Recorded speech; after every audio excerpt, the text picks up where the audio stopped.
Theatre audiences in New York have been flocking to see a play about three Palestinian brothers that has proved to be an unexpected hit. The play is called Masked.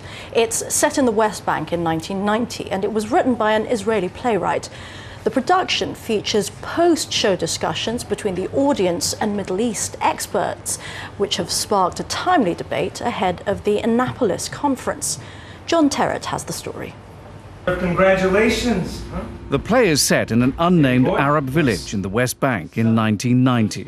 Three Palestinian brothers face the fact that one of them has been collaborating with the Israeli army in return for money. The human soul and the human heart work in wondrous ways, and sometimes you plant a little seed and you feel moved by a situation like in this play where brothers are angry at each other. You say, my God, it happened in my family. The play, which is being sold with the slogan, "There are no bystanders in the war at home," was written by the Israeli playwright Ilan Hatzor when he was a young man. Producers say the aim is to take no side in the Middle East conflict, offering Israeli and Palestinian views on key issues. But it does give New York audiences a glimpse at the desperate nature of life in Gaza and the West Bank.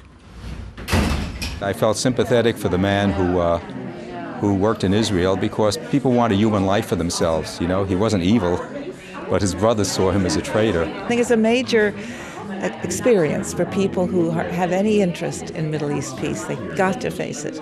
When the curtain falls on Masked, the talking begins with an on-stage discussion called Urgent Conversations, featuring leading academics, experts, writers and activists. There are 99 seats here and there are 99 opinions. And what is a way that we can take what people have experienced in this play and the moment that their hearts are open, their minds are open, but they're kind of like, in a black hole. I don't really know what to do, and move it forward. A genuine piece. The night Al Jazeera filmed, the talk turned to the Annapolis summit.